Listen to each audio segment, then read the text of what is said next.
Garlic bread, garlic sauce, garlic ਤਾਂ ਬੜਾ ਅੱਜ ਕੱਲ੍ਹ ਬਈ ਦੌਰ ਚੱਲ ਰਿਹਾ। ਅਤੇ ਅੱਜ ਅਸੀਂ ਬਣਾ ਰਹੇ ਹਾਂ ਗਾਰਲਿਕ ਚਪਾਤੀ। ਗਾਰਲਿਕ ਦੀ ਰੋਟੀ, ਚਪਾਤੀ ਕਹਿ ਲਓ, ਪਰਾਠਾ ਕਹਿ ਲਓ, ਗਾਰਲਿਕ ਪਰਾਠਾ ਕਹਿ ਲਓ, ਗਾਰਲਿਕ ਚਪਾਤੀ ਕਹਿ ਲਓ। ਉਹਦੇ ਵਿੱਚ ਵਾਸਤੇ ਸਾਨੂੰ ਚਾਹੀਦਾ ਵੇ ਬੜਾ ਅੱਛਾ ਜਿਹਾ ਫਾਈਨ ਜਿਹਾ ਮੈਂ ਚੌਪ ਕਰ ਲਿਆ ਹਰਾ ਧਨੀਆ। ਇਹਨੂੰ ਵੀ ਮੈਂ ਚੌਪ ਕਰਾਂਗੀ। ਲਸਣ ਦੇ ਜਵਿਆਂ ਨੂੰ ਵੀ ਹਲੇ ਮੈਂ ਚੌਪ ਕਰਾਂਗੀ। ਨਾਲ ਚਾਹੀਦੀ ਹੈ ਸਾਨੂੰ ਕੁੱਟੀ ਹੋਈ ਲਾਲ ਮਿਰਚ, ਨਾਲ ਨਮਕ ਚਾਹੀਦਾ ਵੇ ਜਿਹੜਾ ਤੁਸੀਂ ਆਪਣੇ ਹਿਸਾਬ ਦੇ ਨਾਲ ਇਹ ਚੀਜ਼ਾਂ ਪਾਓਗੇ। ਅਤੇ ਮੱਖਣ ਲੈਣਾ ਵੇ ਤੁਸੀਂ, ਅਤੇ ਨਾਲ ਲੈਣਾ ਮੈਦਾ ਜਾਂ ਆਟਾ, ਵਾਈਟ ਆਟਾ ਜਾਂ ਮੈਦਾ, ਜੋ ਵੀ ਤੁਸੀਂ ਲੈਣਾ ਚਾਹੋ। ਅਤੇ ਹੁਣ ਇਹਨੂੰ ਮੈਂ ਇਹਦਾ ਪ੍ਰੋਸੈਸ ਸ਼ੁਰੂ ਕਰ ਰਹੀ ਹਾਂ। ਅਸੀਂ ਆਟਾ ਗੁੰਨਾਂਗੇ ਅਤੇ ਫਿਰ ਅਸੀਂ ਗਾਰਲਿਕ ਪਰਾਠਾ ਬਣਾਵਾਂਗੇ। ਗਾਰਲਿਕ ਚੌਪ ਕਰ ਲਿਆ, ਆਟਾ ਮੈਂ ਇੱਕ ਪਿਆਲੀ ਕੱਢ ਲਿਆ, ਤੁਸੀਂ ਆਪਣੀ ਜ਼ਰੂਰਤ ਦੇ ਹਿਸਾਬ ਨਾਲ ਕੱਢੋਗੇ। ਇਹਦੇ ਨਾਲ ਤਕਰੀਬਨ 4 ਰੋਟੀਆਂ ਜਾਂ 5, ਅਗਰ ਛੋਟੇ ਪੇੜੇ ਲਵਾਂਗੇ ਤਾਂ 5 ਬਣ ਜਾਣਗੇ ਪਰਾਠੇ। ਅਤੇ ਬਹਰਹਾਲ ਤੁਸੀਂ ਆਪਣੇ ਹਿਸਾਬ ਦੇ ਨਾਲ ਲੈ ਸਕਦੇ ਹੋ। ਮੱਖਣ ਮੈਂ ਇੱਥੇ ਕੱਟ ਲਈਏ, ਚੌਥਾਈ ਟਿੱਕੀ, ਤੀਸਰਾ ਹਿੱਸਾ ਸਮਝੋ ਵੱਡੀ ਟਿੱਕੀ ਜਿਹੜੀ ਆ, ਤੀਸਰਾ ਹਿੱਸਾ ਮੈਂ ਕੱਟ ਲਿਆ। ਹੁਣ ਇਹਨੂੰ ਅਸੀਂ ਮਾਈਕਰੋ 'ਚ ਰੱਖ ਕੇ ਥੋੜ੍ਹਾ ਜਿਹਾ ਇਹਨੂੰ ਮੈਲਟ ਕਰਾਂਗੇ। ਮਾਈਕਰੋ 'ਚ ਰੱਖ ਦਿੱਤਾ ਵੇ। ਹੁਣ ਅਸੀਂ ਇਹਦਾ ਦਰਵਾਜ਼ਾ ਬੰਦ ਕਰ ਦਾਂਗੇ ਅਤੇ ਇਹਨੂੰ ਚਲਾ ਦਾਂਗੇ ਅਸੀਂ 30 ਸੈਕਿੰਡ ਲਈ। ਮੱਖਣ ਮੈਲਟ ਹੋ ਗਿਆ। ਇਹਦੇ ਵਿੱਚ ਅਸੀਂ ਪਾ ਦੇਵਾਂਗੇ ਧਨੀਆ ਚੌਪ ਕੀਤਾ ਹੋਇਆ ਜਿਹੜਾ, ਔਰ ਗਾਰਲਿਕ, ਔਰ ਨਾਲ ਅਸੀਂ ਪਾ ਦੇਵਾਂਗੇ ਇਹਦੇ ਕੁੱਟੀ ਹੋਈ ਲਾਲ ਮਿਰਚ। ਜ਼ਾਰਾ ਮਿਰਚ ਤੁਸੀਂ ਆਪਣੇ ਹਿਸਾਬ ਨਾਲ ਪਾਓਗੇ ਕਿ ਜੇ ਤੁਹਾਨੂੰ ਜ਼ਿਆਦਾ ਅੱਛਾ ਚਟਪਟਾ ਚਾਹੀਦਾ ਪਰਾਠਾ ਅਤੇ ਤੁਸੀਂ ਉਸ ਹਿਸਾਬ ਨਾਲ ਪਾਓਗੇ। ਇਹਨੂੰ ਅਸੀਂ ਕਰ ਲਵਾਂਗੇ ਮਿਕਸ ਅੱਛੀ ਤਰ੍ਹਾਂ। ਆਟਾ ਅਸੀਂ ਪਾ ਦੇਵਾਂਗੇ ਇਹਦੇ ਵਿੱਚ, ਜਿਹੜਾ ਅਸੀਂ ਮੈਦਾ ਆਟਾ ਯੂਜ਼ ਕਰ ਰਹੇ ਹਾਂ, ਔਰ ਉਹਦੇ ਵਿੱਚ ਆਪਣੇ ਹਿਸਾਬ ਦੇ ਨਾਲ ਤੁਸੀਂ ਨਮਕ ਵੀ ਐਡ ਕਰ ਦੇਵੋਗੇ। ਜਿੰਨਾ ਤੁਸੀਂ ਨਮਕ ਪਾਉਣਾ ਵੇ ਨਮਕ ਐਡ ਕਰ ਦਿਓ, ਜ਼ਿਆਦਾ ਜਾਂ ਘੱਟ। ਔਰ ਉਸ ਤੋਂ ਬਾਅਦ ਜਿਹੜਾ ਅਸੀਂ ਇਹ ਮਿਕਸ ਕਰਕੇ ਰੱਖਿਆ ਵੇ ਇਹਨੂੰ ਇਹਦੇ ਵਿੱਚ ਸ਼ਾਮਿਲ ਕਰ ਦੇਵਾਂਗੇ, ਔਰ ਇਹਨੂੰ ਥੋੜ੍ਹਾ ਪਾਣੀ ਦੇ ਨਾਲ ਲਾ ਕੇ ਅਸੀਂ ਇਹਨੂੰ ਗੁੰਨ ਲਵਾਂਗੇ।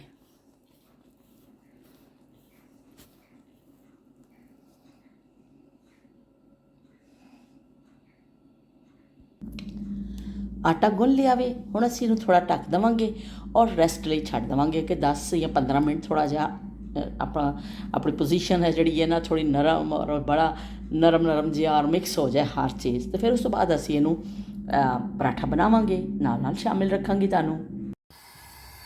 ਆਟਾ ਰੈਸਟ ਪੋਜੀਸ਼ਨ ਵਿੱਚ ਆ ਗਿਆ ਵੇ। ਅਸੀਂ ਹੁਣ ਇਹਦੇ ਬਣਾਉਣ ਲੱਗੇ ਹਾਂ ਜੀ ਗਰਮਾ ਗਰਮ ਪਰਾਠਾ, ਚਪਾਤੀ, ਗਾਰਲਿਕ ਪਰਾਠਾ, ਦੇਸੀ ਸਪਾਈਸੀ ਨਾਸ਼ਤਾ ਬਣਾਉਣ ਲੱਗੇ ਹਾਂ। ਥੋੜ੍ਹੇ ਇਹਦੇ ਵਿੱਚ ਅਸੀਂ ਕੁੱਟੀ ਮਿਰਚ ਪਾਈਏ, ਸਪਾਈਸ ਵੀ ਹੋਏਗਾ, ਥੋੜ੍ਹਾ ਜਿਹਾ ਗਾਰਲਿਕ ਦਾ ਟੇਸਟ ਹੋਏਗਾ। ਅਤੇ ਮਜ਼ੇਦਾਰ ਦੇਸੀ ਸਪਾਈਸੀ ਨਾਸ਼ਤਾ ਅਸੀਂ ਕਰਨ ਲੱਗੇ ਹਾਂ। ਹੁਣ ਮੈਨੂੰ ਵੇਲਾਂਗੀ ਔਰ ਫਿਰ ਅੱਗ ਜਲਾ ਲਈਏ ਅਤੇ ਤਵੇ 'ਤੇ ਪਾਵਾਂਗੇ। ਪਰਾਠਾ ਫਿਰ ਕੇ ਪਾ ਦਿੱਤਾ ਵੇ।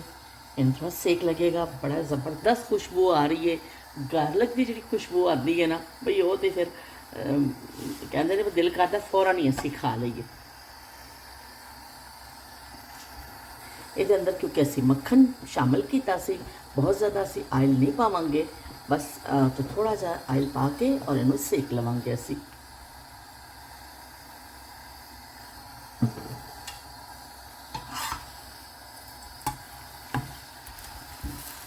ਵੇ ਇੱਕ ਤੇਰਾ ਪਿਆਰ ਮੈਨੂੰ ਮਿਲਿਆ, ਮੈਂ ਦੁਨੀਆ ਤੋਂ ਹੋਰ ਕੀ ਲੈਣਾ।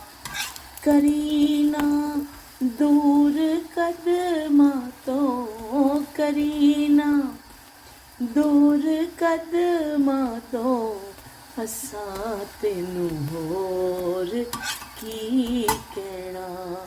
ਵੇਖ ਤੇਰਾ ਪਿਆਰ ਮੈਨੂੰ ਮਿਲਿਆ, ਮੈਂ ਦੁਨੀਆ ਤੋਂ ਹੋਰ ਕੀ ਲੈਣਾ। ਚਲੋ ਬਈ, ਦੁਨੀਆ ਤੋਂ ਹੋਰ ਲੈਣਾ ਨਹੀਂ ਲੈਣਾ, ਪਰਾਠਾ ਤਿਆਰ ਹੈ। ਅਤੇ ਹੁਣ ਅਸੀਂ ਬੈਠ ਕੇ ਬੜਾ ਅੱਛਾ ਜਿਹਾ ਦੇਸੀ ਸਪਾਈਸੀ ਅਤੇ ਨਾਲ ਨਾਸ਼ਤਾ, ਦੇਖੋ ਕਿੰਨੀਆਂ ਛਾਵਾਂ ਨੇ, ਦੇਸੀ ਵੀ ਹੈ ਅਤੇ ਨਾਲ ਸਪਾਈਸੀ ਵੀ ਹੈ ਅਤੇ ਨਾਲ ਨਾਸ਼ਤਾ ਵੀ ਹੈ। ਅਤੇ ਅਸੀਂ ਇਹਨੂੰ ਕਰਾਂਗੇ, ਇਹਨੂੰ ਕੱਢਾਂਗੇ ਪਲੇਟ ਵਿੱਚ। ਬੋਤਲ ਨੂੰ ਅਸੀਂ ਬੰਦ ਕਰ ਦੇਵਾਂਗੇ, ਇਹ ਨਾ ਹੋਵੇ ਸਾਰਾ ਤੇਲ ਰੁੜ ਜਾਵੇ ਅਤੇ ਮੁਸੀਬਤ ਨਵੀਂ ਪੈ ਜਾਵੇ।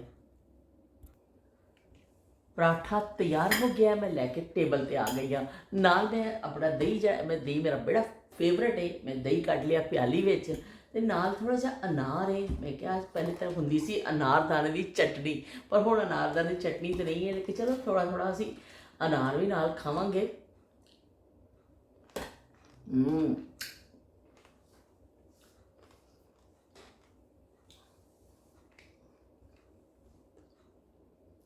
ए लो जी, असीं हुण शुरू करन लगे हाँ अपना स्पाइसी नाश्ता गार्लिक पराठा।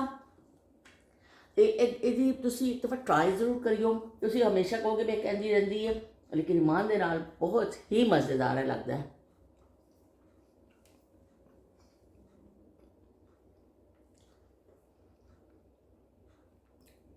ਬਹੁਤ ਹੀ ਯਮੀ ਯਮੀ ਫੂਡ।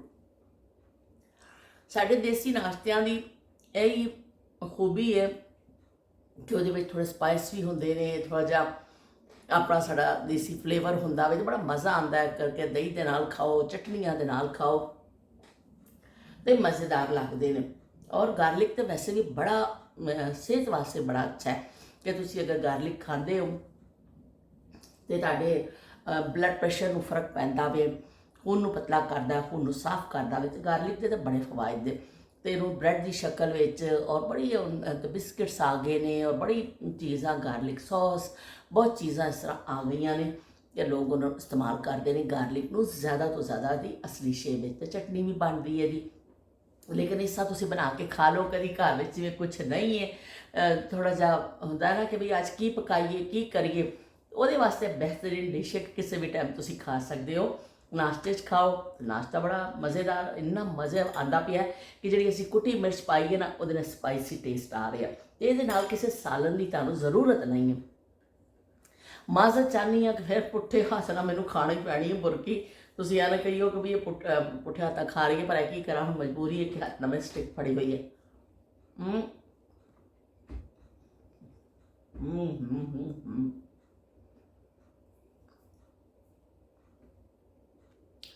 इन्ना मज़ेदार है पराठा है ना कि तुसी इनू अगर बनाओगे ट्राई करोगे, बड़ा आसान है, बड़ा सिंपल है, सिर्फ आटा ही तो गुनना है। इन्ना मज़ेदार नाश्ता वे कि मेरा ख्याल है कि तुसी कहते ना उंगलियां चाटते आप रह जाएंगे, तो ज़रूर तुसी उंगलियां चटोगे कि भाई इन्ना ज़बरदस्त नाश्ता वे। तो मैनू इस तो भी ज़्यादा मज़ेदार लग रहा है कि कम खर्च बाला नशी, कि वो जायके तुहाडी बचत भी हो रही है कि भाई तुसी सादा जो बहुत मेहनत नहीं, बस आटा गुन्नो है करके पका लो और खा लो और बड़ा टेस्टी चीज़ तुहानूं मिल रही है। तो यह नाश्ता ट्राई ज़रूर करियो, मैं भी अक्सर बना लेनी हाँ, बड़ा मज़ेदार लगता वे। एक बुरकी तुहानूं होर खा के दिखानी है।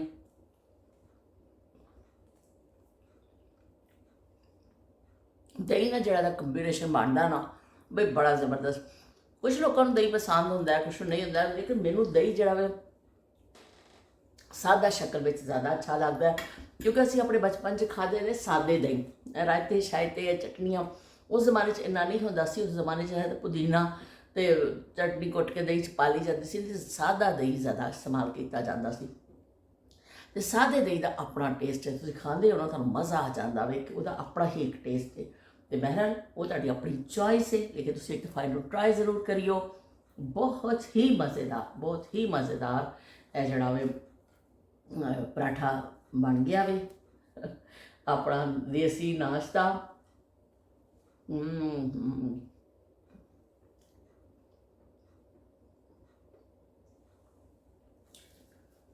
मैं लगता तुहाडे नाल गल्लां करदे करदे सारा खा जाना वे। तुसीं मेरी स्पीड तो अंदाज़ा ला लो कि कितना चंगा बनया कि मैं जो तकल्लुफ भी नहीं करनी पई कि मैं रुका, बस ऐ कि फटाफट दिल करदा कि नतीजा मंगन ना बस खा लवां।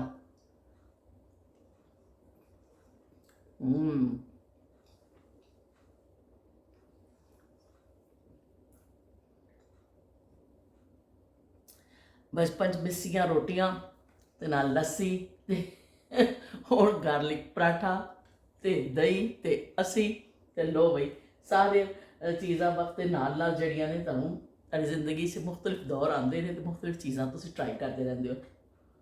हम्म, अद्धा परौठा मैं खा भी लिया, देख लवो बई। ਤੁਸੀਂ ਇਹ ਨਾ ਸਮਝਿਓ ਕਿ ਇਹਨੇ ਸਿਰਫ ਵੀਡੀਓ ਬਣਾਉਣ ਵਾਸਤੇ ਸ਼ੋਅ ਮਾਰੀ ਹੈ ਤੇ ਖਾਂਦੀ ਨਹੀਂ ਹੈ। ਬਹੁਤ ਹੀ ਮਜ਼ੇਦਾਰ ਹੈ ਤੇ ਹੱਥ ਨਹੀਂ ਪੈ ਰੁਕਦਾ ਕਿ ਹੱਥ ਕਿਸ ਤਰ੍ਹਾਂ ਰੋਕਾਂ। ਤੇ ਇਸ ਤੋਂ ਫਿਰ ਮੈਂ ਨਾਲ ਨਾਲ ਖਾਈ ਜਾਣੀ ਪਈ, ਨਾਲ ਨਾਲ ਤੁਹਾਡੇ ਨਾਲ ਗੱਲ ਕਰ ਰਹੀ ਹਾਂ।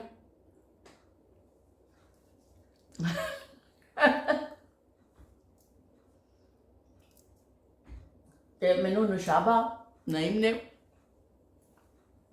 ਮੈਸ ਕਮੈਂਟ ਕੀਤਾ, ਉਹਨਾਂ ਨੇ ਕਿਹਾ ਵੀ ਤੁਸੀਂ ਤੇ ਲੁਕਿੰਗ ਬੜੇ ਫਰੈਸ਼ ਪੇ ਲੱਗਦੇ ਹੋ ਤੇ ਬਹੁਤ ਬਹੁਤ ਸ਼ੁਕਰੀਆ। ਕਹਿੰਦੇ ਨੇ ਹੁਸਨ ਜਿਹੜਾ ਹੁੰਦਾ ਦੇਖਣ ਵਾਲੇ ਦੀ ਅੱਖ ਵਿੱਚ ਹੁੰਦਾ ਵੇ, ਉਹ ਤੁਸੀਂ ਆਪਣੀ ਅੱਛੀ ਨਜ਼ਰਾਂ ਨਾਲ ਦੇਖਦੇ ਹੋ ਨੁਸ਼ਾਬਾ, ਤੇ ਤੁਹਾਨੂੰ ਚੰਗੀ ਲੱਗਣੀ ਹੈ। ਤੇ ਕੁਝ ਲੋਕ ਐਸੇ ਵੀ ਹੋਣਗੇ ਜਿਹਨਾਂ ਨੂੰ ਭੈੜੀ ਲੱਗਦੀ ਹੋਵੇਗੀ ਕਿ ਬਈ ਇਹ ਕੀ ਹੈ। ਤੇ ਇਸ ਤਰ੍ਹਾਂ ਤੁਹਾਡੇ ਬਹੁਤ ਬਹੁਤ ਸ਼ੁਕਰੀਆ, ਤੁਸੀਂ ਕਮੈਂਟ ਕਰ ਵੀਡੀਓ ਦੇਖ ਕੇ ਕਮੈਂਟ ਕਰਦੇ ਹੋ ਨਾ, ਤਾਂ ਮੈਨੂੰ ਬੜਾ ਅੱਛਾ ਲੱਗਦਾ ਵੇ। ਤੇ आमना बहादुर ने भी लिखिया कि राफे तो माशाल्लाह भी जवान हो गया। तो बिल्कुल जी, राफे माशाल्लाह 7वीं क्लास से चला गया, हाई स्कूल शुरू हो गया तो मुंडा साडा हो गया जी जवान। उस्मान का कॉमेंट पढ़िया, उस्मान ने लिखिया कि बाजी खुमाश का मतलब की है। बई बाजी को खुमाश का मतलब तो सच्ची गल है, आप भी नहीं पता कि बाजी को कि खुमाश का मतलब की है, मैनू नहीं पता। बहरहाल है कि बस ना अच्छा लगिया, मैं रख लिया।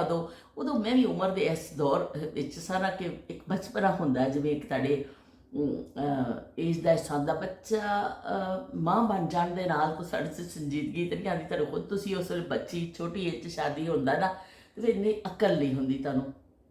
उदों मतलब शतलब देख के नां नहीं रखे जाते सन। उदों तो बस जिहड़ा नां चंगा लग्गिया रख लिया। वो फिल्मी अदाकारां दे नां ते नां रख लैंदे हुंदे सन। किसी का भी ना चंगा लग्या करा वो ना बड़ा चंगा है तो रख लेने। तो मतलब शतलब उदों कोई नहीं देखता सी। ते मैनू भी बस ना अच्छा लग्या तो मैं रख लिया। तुहानूं शायद याद होएगा कि अदाकारा बिंदिया एक अदाकारा हुंदे सन टीवी की मशहूर अदाकारा, उन्होंने मैं एक दफ़ा अखबार जहाँ इंटरव्यू पढ़िया। उन्होंने हसबैंड का नाम सी खुमाश, फलस्तीनी सन उन्होंने शौहर। तो मैनू इन्ना चंगा लग्या ना, मैं कहा ये तो पर ना ही कोई दुनिया तो अनोखा नाम है। तो बस फिर मैं उस वे रख लिया। मतलब मैनू नहीं पता सी, पर अच्छा लग्या तो रख लिया। हुण तुसीं जो एक एज तुहाडी बढ़दी है फिर तुसीं करदे हो, फिर पता चलदा भी नहीं ना जिहड़े ने सोच समझ के मीनिंग दे नाल रखने चाहिए ने। उस जमाने में इन्नी अकल नहीं सी, अकल भी उम्र दे नाल ही आंदी है।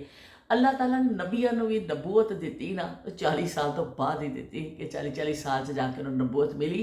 कि उन्होंने भी नौजवानी किसी ने नबूवत नहीं मिली कि अकल ही नहीं होंदी। उस इंसान च उम्र का ऐसा हिस्सा होंदा वे कि तुहानूं अकल ही नहीं होंदी है कि तुसीं की कहंदे ने।